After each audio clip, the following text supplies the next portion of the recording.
শৃঙ্খলা পরিস্থিতির মধ্য দিয়ে নতুন সরকার যাত্রা শুরু করেছে।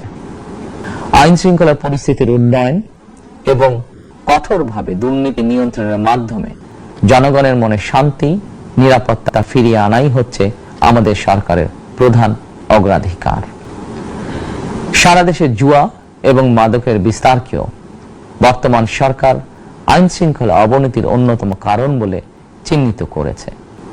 সুতরাং জুয়া এবং মাদক নিয়ন্ত্রণে আইন শৃঙ্খলা বাহিনী সব রকমের কঠোর পদক্ষেপ গ্রহণ করছে।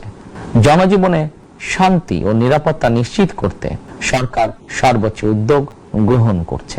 দেশের প্রতিটি সাংবিধানিক এবং সরকারি বেসরকারি প্রতিষ্ঠান চলবে বিধিবদ্ধ নীতি নিয়মে।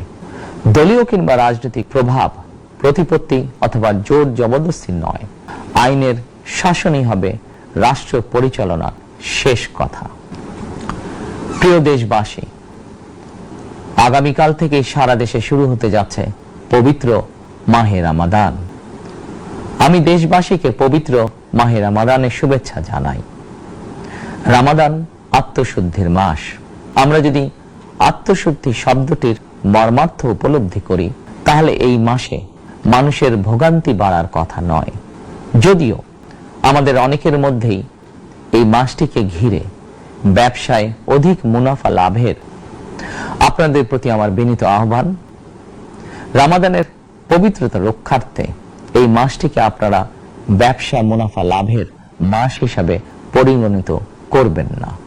দ্রব্যমূল্য যাতে সাধারণ মানুষের নাগালের বাইরে না যায় এ ব্যাপারে ব্যবসায়ীরা দয়া করে সতর্ক থাকবেন। হাজারো প্রাণের বিনিময় একটি মাফিয়া সিন্ডিকেটের পতন ঘটিয়ে রাষ্ট্র এবং সরকারের জনগণের অধিকার প্রতিষ্ঠার অঙ্গীকার নিয়েই আমরা রাষ্ট্র পরিচালনার দায়িত্ব গ্রহণ করেছি। বিএনপি সরকার সকল ক্ষেত্রে অনাচার অনিয়মের সকল সিন্ডিকেট ভেঙে দিতে বদ্ধপরিকর ইনশাআল্লাহ।